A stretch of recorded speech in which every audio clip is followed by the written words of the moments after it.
Marvel Rivals has really taken it upon themselves to piss me off and take away all the layers and layers and layers and layers of character development that they've put years, literally fucking almost a century, into forming these characters. The only problem is the cuck that's gonna be watching you fuck his girlfriend. It's Pride Month. It's Pride Month, bitch. It's time to fucking love women openly and shit, you know? Before we start, I want to say YouTube has been a dream of mine for a little bit of a long time. I've always wanted to do it. And now that I have the tools at my disposal to make things for you guys, I want to say that it is really appreciated when you guys come over and support me on this platform as well as on other platforms, because it really makes, it doesn't make the dreams be dreams. It makes the dreams, you know, come true and stuff. So I do have a Patreon, and if you want to see the completely uncensored, untailored, disgusting, degenerate, zero dignity, fucking horrible version of this video, then go subscribe over there. I'll post a version where I actually talk about my unfiltered list of girls that I would date. So before we get started, thank you so much for supporting me thus far, and let's get into it. Disclaimer, if you like girls, then this video is for you, or if you just want to window shop, that's fine too. It's Pride Month, fuck it. Be gay, I don't know. Peni Parker. Nope, I'm not ranking her. She barely turned 18. I'm not ranking her. I don't want to catch a case. If teen is at the end of your age, then mamacita, no. Like, we're not gonna do that, bro, no. If I were to rank that, I just turned 25. I look at 18-year-olds and I'm just like, I wouldn't do that. When I was 18, I was a child, so nope, thank you. Hela. This woman is fucking just sexy. Like, we're starting off with her. I would frankly be honored to be the floor she walks on. Maybe I'm diminishing myself here, but I have this insane lack of self-respect for this specific character type, like evil characters. Why do I want to be their little plaything? Like, why am I sick? Like, all of these evil women have no regard for anybody but their mission. Like, I'm sick. Like, think about it. Evil women with no regard for anyone but their mission.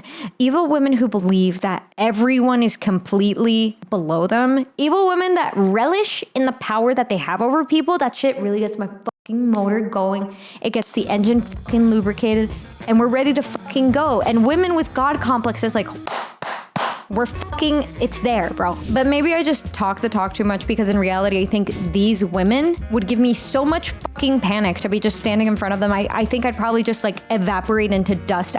Or you can't evaporate into dust. I would just evaporate. After all, women are fucking scary sometimes. And I'm little, like I am 5 feet tall. How tall is this woman? I don't even know. Let's put that on the screen, like a scale comparison of her height versus mine. That's fucking ridiculous.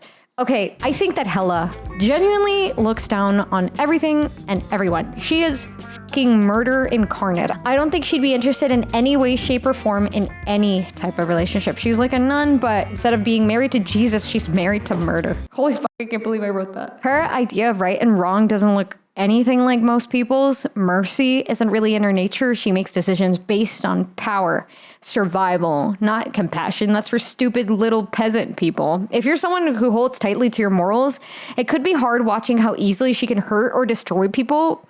And also kind of hot, but the way she would do it without hesitation, what a fucking power move. I don't think she would be the kind of person to show affection either. Like, can you imagine her hugging you? That's so weird. Not interested at all, like zero, because all this woman cares about is her greater purpose of being the sole ruler of everything and everyone. So would she be a good girlfriend? No, dude, absolutely fucking not. She 100% totally fucks, but she's a trash girlfriend. She would be a trash wife. She would only be interested in dominating over you. And I mean, she would take great pleasure in that shit. You want to beg for her? Yeah, definitely. She would totally be down for that. But besides from that, no fucking chance. You are not her equal. You are not going to best her in any way, shape, or form. You cannot make her submit. This is not the kind of woman you can make submit. I don't want to make her submit. You know what? I'm just going to watch respectfully from the closet. That's all I'm going to do.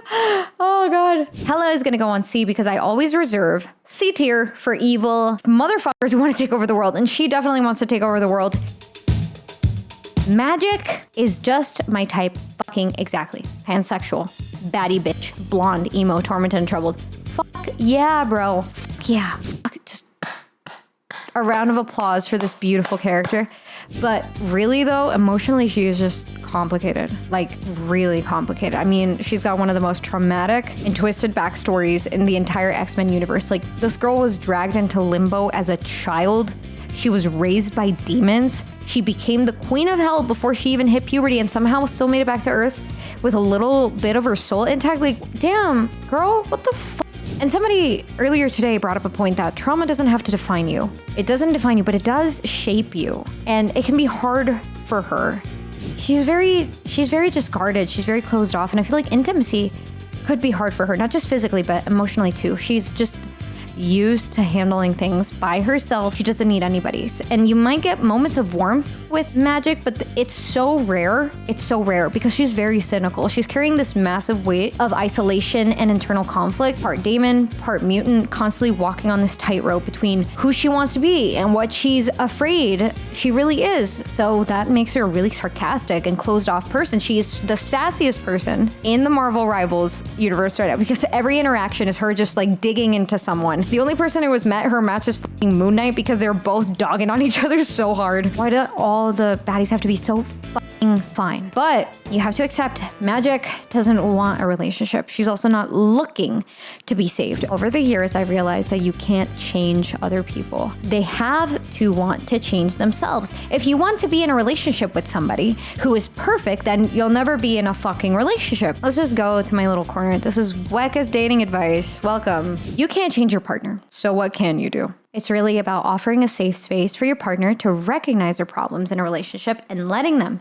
make the mistakes necessary to learn how to advance productively in the relationship. If you want your significant other to recognize behavior such as reluctance to open up or be vulnerable, then you can't shun them for who they are because at the end of the day, you chose them as your partner, which means that you signed up for the whole package. If that is their original instinct, then that is a part of who they are. All you can really do is bring it up to them if it bothers you.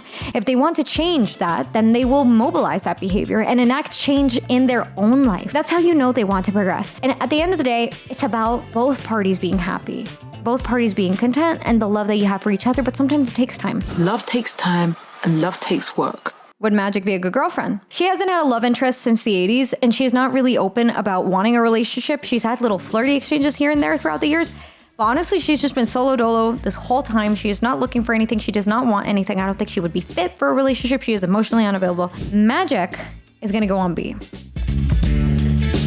Same thing with Cloak. Attached to her mans all the time. Do you understand that? This woman might just be a 10 in every respect, but the fact that she can't separate from her best friend / love interest / partner, and that's a problem with anyone. Side note, holy shit, have you guys fucking realized that there's so many men in Marvel Rivals with split personalities or 2 different bodies and shit? This is the closest we get to that on the women's sides, so interesting. Let me just put this into perspective. You got trust issues? Well, boy, oh boy, are you ready to experience those at full force in every direction possible? Because having a third wheel in your relationship that looks like that is wild in every sense imaginable. She trusts him the most. He's the one she's closest with. No one is more important in her life. So get ready for fucking second place. Like, you're done, you're cooked. Tandy, though, is a very sweet, considerate person. She's a healer. She's inherently good. She's used to working as part of a team. And that isn't a problem with her in the slightest. The only problem is the cuck that's gonna be watching you fuck his girlfriend. And there's nothing wrong with her. She's perfect. It's just that teeny tiny little detail that could turn into a big little detail if you're cool with sitting in a chair in the fucking corner, or Cloak sitting in the chair watching. But to each their own. So would she be a good girlfriend? Very simple and to the point. Unless you want to be a throuple, this wouldn't be the ideal relationship to pursue. Keep that in mind. Cloak and Dagger, I put her in front of Magik for this one reason.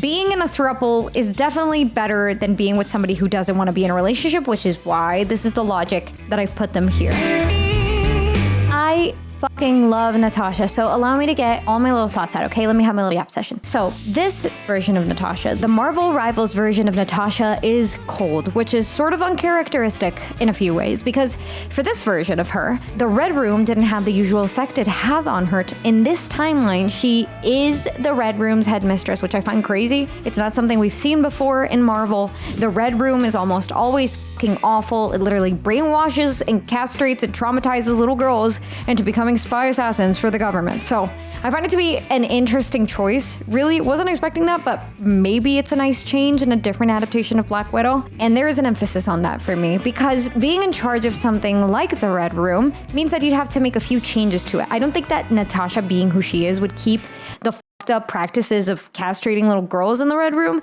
and I really hope that it changed into something better and that we get a little more elaboration on how it is now. But based just on Natasha's strong innate sense of justice, I think that it would in fact change. Maybe. She's not a bad fucking person. We know that much. She used to be a cold-blooded assassin in her youth for the Red Room, and now it seems like she's trying to turn a new leaf. You can hear that in her interactions and in her voice lines throughout the game. The cruelty that men are capable of, it never fails to astonish me.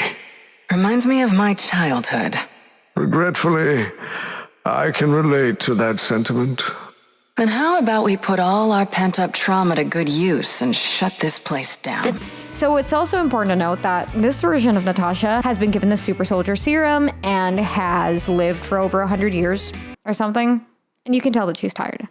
I don't know how to explain it, but she even mentions it in some of her interactions that she's felt every single day. And when I hear something like that, I interpret it as she's maybe just a little teensy-weensy little bit depresso espresso. Because unlike the Nat from the MCU, she lacks that deeply inherent romanticism about her. And I'm not talking about flirtiness or any of that. I'm talking about that softness that she has to her. This Natasha is not soft. She's colder, more measured.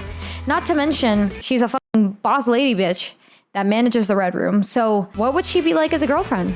I think that she would be difficult to be with. I think that she just really has too much on her plate, because some of these characters, you know, will save the world at 3 p.m. in the afternoon and then come home to their families and make them dinner. But you actually have to be super fucking mentally ill to be able to keep that kind of lifestyle. And personally, from what I see, she feels burdened with these responsibilities. And after all of the shit that she was forced to partake in, I feel like she feels an obligation that she wants to settle a debt or something. She's troubled, and I'm gonna say it. I don't think that she would be open to a romantic relationship, maybe something to take the edge off a little bit. I think that she's in the process of just being a person and healing, even if the healing takes decades or, I don't know, another century.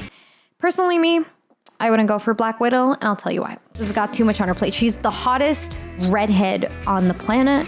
I am foaming at the mouth when I see her, but you gotta be real. You gotta be real. Black Widow goes on B, baby. B for Black Widow. Thunder Thigh Mommy used to be a little bit of a villain back in the day, but she's since been through her redemption arc and works alongside Charles Xavier to push his vision of unity between mutants and humans. This is the Emma Frost that we got in Marvel Rivals. And honestly, those are the kinds of characters that I love. Morally gray. A little. But it's always interesting. Emma is like a darker version of Mantis with her telepathic powers. She's confident, seductive, unapologetically herself, and she's so full of herself, bro, and she's a total diva. On top of that, she's just so smart. She knows it. She's rich as shit too, like part of the 1%, this woman. But would she be a good girlfriend? Well, she has a little bit of a type. She particularly has a little fixation for Tony Stark because he matches her in so many ways. So just take a listen to this. Nice gal, Emma. The Hellfire Trading Company must be doing well. Indeed, though we are always seeking new partners, particularly wealthy, handsome ones. So we know her type. Extremely wealthy, business savvy, charismatic men like Tony Stark. That's the formula. If you're not that, she would not be a good girlfriend for you. If you don't meet her standards, you're cooked. I know this type of woman because I am this type of woman, okay? She's the type of woman who likes fancy dinners, who likes dressing up, who likes lavish gifts, who likes grand gestures. And that's the woman who Emma Frost is. And if you can't give her that, then she's not going to settle for less than what she believes that she deserves. So start fucking investing in crypto because that's apparently what she likes, and she's a fucking material girl. Emma Frost is gonna go on B. This woman is intimidating, but also she's so like ooh-woo. I don't know how to even describe it or how to explain it. She's also the strong, silent type. Psylocke is just, it just hits in this nice little spot. She's a really good character. And first and foremost, just to clarify, if you're a big Marvel fan, then you know that this Psylocke isn't your regular run-of-the-mill Psylocke. She isn't two people. She isn't Betsy or Quanon. This version of Psylocke is Psy from Demon Days, and it was created in 2021 by Peach Momoko and Zach Davidson. The gist of her story, she's a mercenary in Japan, traveling with her wolf dog, Logan, and she ends up making a pact with an Oni named Hulkumaru, Hulk, to take down Orochi in her universe, which is her version of Venom, who's been terrorizing the mountain village.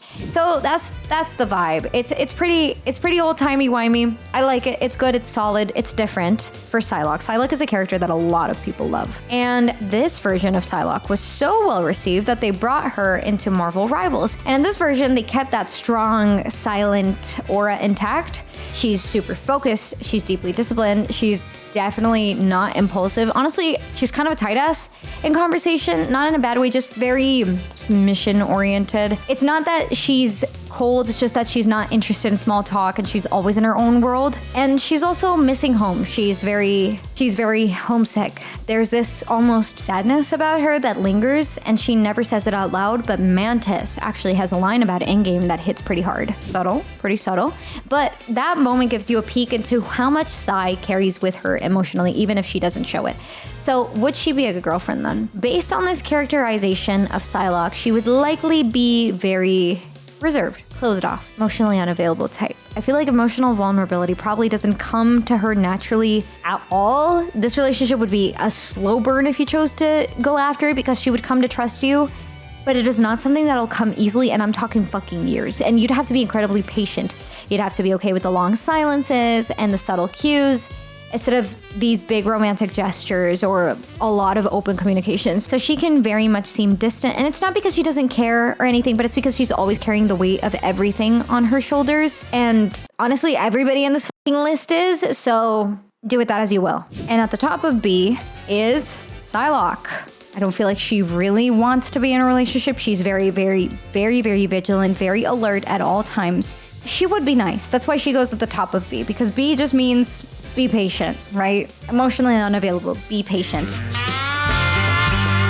This one was one of the hardest ones to write here, because this woman is literally a goddess. Like, what the fuck? Holy mama, just fucking look at her. She's so fucking powerful. But okay, first and foremost, Ororo is a fucking queen. That's her name. And in this timeline, she's a protector of Arako, and that's a lot of responsibility. She's the type of woman to really hanker down and problem solve, you know? She doesn't play any games. She's straight and to the point. This type of woman commands a dominance in a way, and she carries herself in the way that she talks to others. Even with everything around her falling apart, she stays fucking grounded. Even when she's flying, she's calm. She's a girl boss. So we've never really gotten a lot of romantical context from her in Marvel Rivals, but she's had a few relationships in the comics before, like with T'Challa and Logan. But they've never been a defining aspect of her character, in my opinion. She really isn't interested in a lot of romantic connections in my eyes, because she has little time for that. Storm, at the end of the day, stands alone. She doesn't get paired often because her narrative is the strongest when it stands on its own. Would she be a good girlfriend? Let me get into this. Storm would be extremely involved in a relationship with the right persons. She seems very good at a relationship, but there seems to be a prerequisite on things that you need to meet to be with her. As long as that person has the best interests of X-Men at heart and you side with her, you're good. I also feel that Storm wouldn't be too attached to you all the time. She would be more withdrawn, more focused on her duties, especially this version that's all fucking business all the time. We have seen in the comics that during her marriage, she would defend T'Challa to no end when they were together. But when their relationship broke, because by the way, it was such a bullshit way because the writers didn't see a purpose in them being together anymore, they got divorced. They got divorced because T'Challa declared the X-Men his enemy, and as a result, fucking annulled their marriage without her even knowing. Like, what a dick! Their loyalties lied with their respective nations or groups before their relationship. X-Men before husband. You know? But besides that, she's still very amicable with him, and she's very respectful despite their history. Storm is really tricky to rank because of all of these conflicting factors.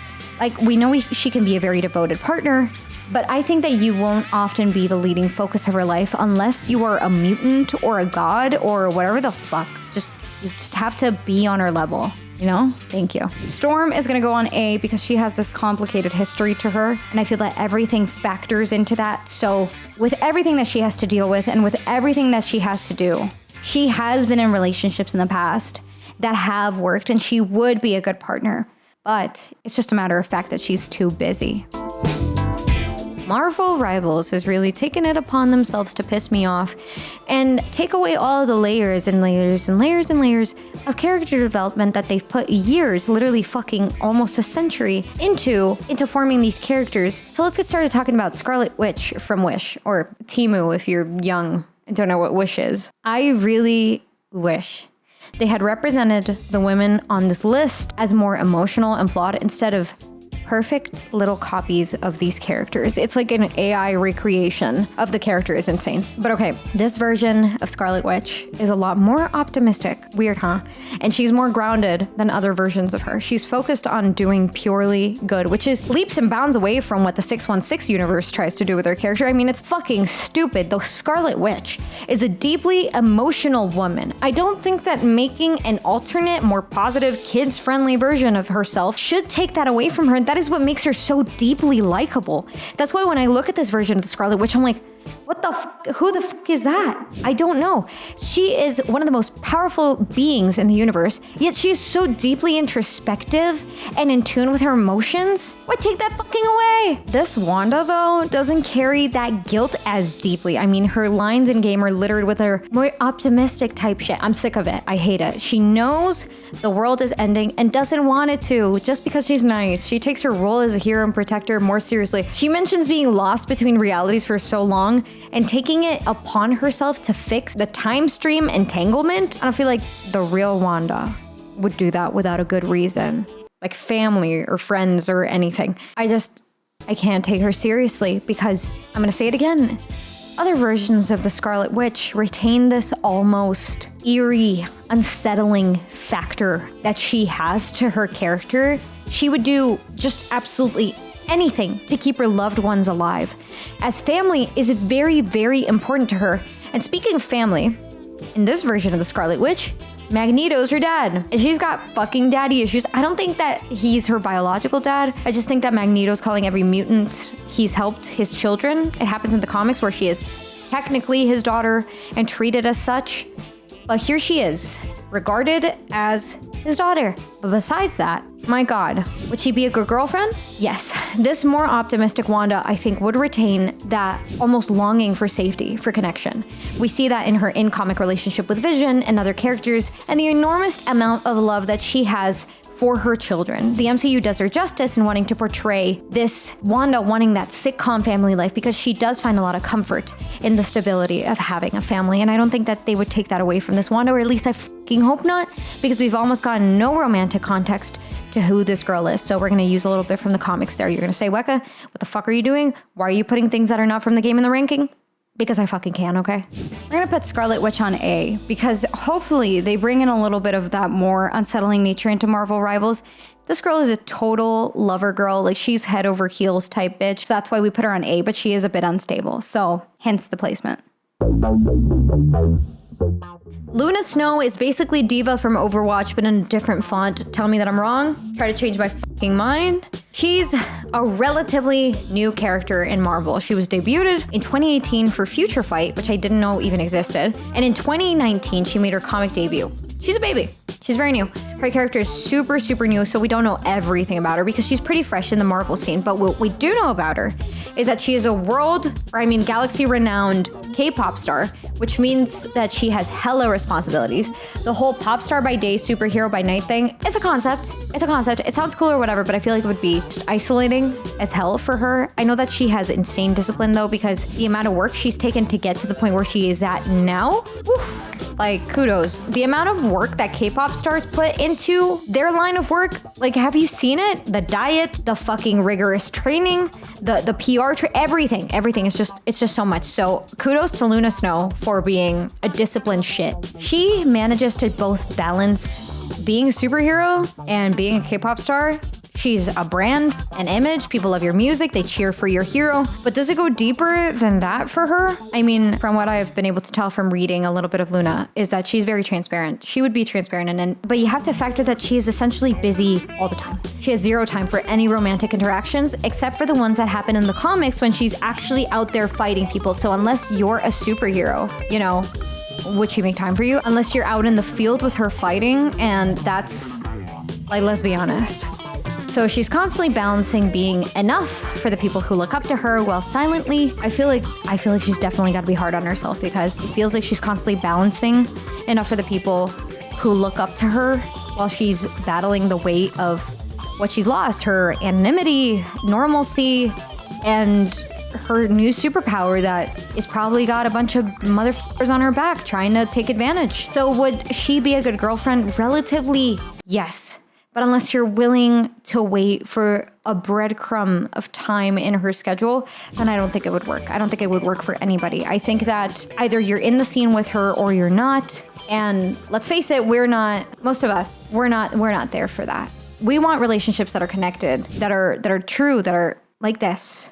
And I feel that Luna Snow, with being so young and with having all of these responsibilities, it wouldn't be a relationship that lasts realistically. Luna Snow is gonna go on A. Squirrel Girl is thick, and she's also the best girl, actually. She's fucking thick. Oh! Oh! So Doreen, which is the most old lady name in existence ever.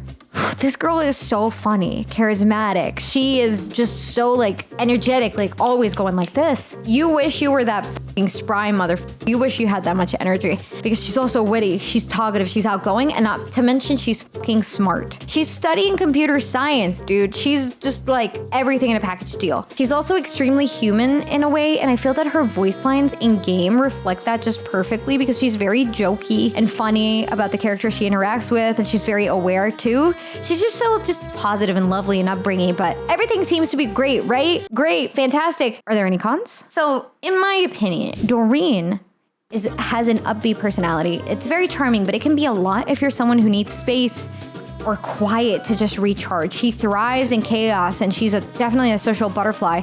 She tends to roll with things instead of slowing down to process, which might make emotional depth with her a little bit hard at times. On top of that, bro, here it is, here it goes. Are you ready to be around squirrels 24/7? You're basically in a relationship with a squirrel population too. Lots of fucking squirrels, bro, in your fucking toilet, your fucking closet, watching you fuck. It's crazy. I personally get so tired. Like, she's cute and perfect in every way, and she's got thighs for days, with the fucking hair. The hair that these animals be shedding, the little paws on the counter. Girl, like, and so you could argue she can control the squirrel population. Look at this picture. Look at it. She's cooking with them. Do you know how many fucking, like, health hazards that has? You know how that food could probably poison, like, 100 men? I'm scared. And don't even get me started on all the little turds that would be lying around everywhere. And the smell of but I would risk it for the biscuit. I would. She's just so good. Every aspect of her is just so nice. But holy fuck, it would drive me insane to have so many animals around in the house. But I don't know, if you want to be gay and run around in the woods with all the little woodland creatures and do your shit in your tiny little New York apartment, because she's a New Yorker. She's gonna be living in a tiny little dorm in New York City with a bunch of fucking squirrels. Then you do you, boo. You do whatever you want. Squirrel Girl goes on A, because despite everything, it's just the fucking squirrels for me, dude. Take that into account. We gotta knock her for something. She's great.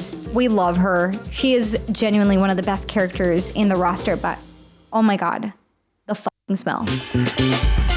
I'm not totally sure if this version of Mantis is meant to lean more into her original storyline, where she is a deeply spiritual character, because this version of Mantis is very, very, very, very different from her comic book roots, insanely so. But the thing that stays the same across every version of Mantis is her insanely caring nature. She's just a sweetie. Every version of her across the multiverse is just so nice. There's something just really beautiful about characters that can literally feel what others feel, and that kind of emotional connection makes her so incredibly empathetic. It's kind of her whole deal. She experiences the world through emotion, so it makes perfect sense that she values real deep connection over anything superficial. If you're someone who's emotionally closed off or used to keeping things on the surface, then you probably wouldn't be a hit with Mantis, because she even fucking hates Loki. She hates him. She can feel when you're fucking faking it, and that's when she will call your ass out. That's why her reaction to Loki is so strong. She's constantly calling him a liar. She sees right through that kind of energy, and it doesn't sit right with her at all. But baby girl is more than just her kindness and gentleness, and something that sticks out to me from the Mantis in Marvel Rivals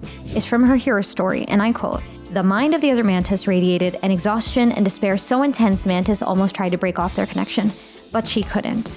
One curse of being a telepath is you always felt like you owed someone your attention since you spent so much time sneaking around in their mind." Crazy quote, but to me it signifies that she isn't dismissive of the minds that she gets to roam around in. She feels almost a need, an obligation to give to other people, you know? She's a very selfless character, and I know that would translate directly into a relationship with a partner. The only thing that you could probably be alarmed by, or that would be a con for Mantis, is that she possesses telepathic powers, but that's just her character. She can't change that. She can also manipulate people into doing different things, but I don't think that she would do that to you. You know what I mean? With the way that she values honesty, she doesn't have that in her, or at least she wouldn't do it to you to hurt you. So would she be a good girlfriend? Yeah. Loving, supportive, honest, perceptive, attentive. She's the whole fucking deal, the whole package wrapped up in a nice little bow. And if you care about the bug eyes, I don't. Give her to me. Look at me with your bug eyes, baby. I don't fucking care. And on S tier, we have Mantis. Just because she is just A's across the fucking board, bro. Just like an applause to Mantis.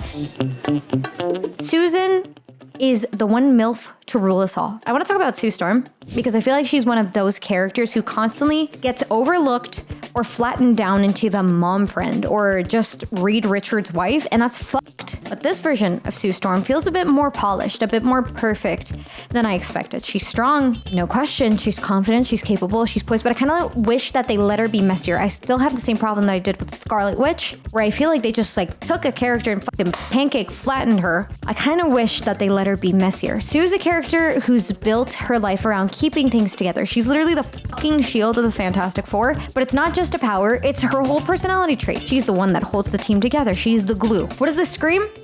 Selfless as fuck. She's selfless as fuck in every sense. Her relationships, especially with Reed and her kids, are at the heart of who she is, but what makes her so real in the comics especially is how tired she gets sometimes, how much she gives of herself. It makes her more human. Also, so actually, she would be a really good partner because in her in-game interactions, Namor is always hitting on this poor woman.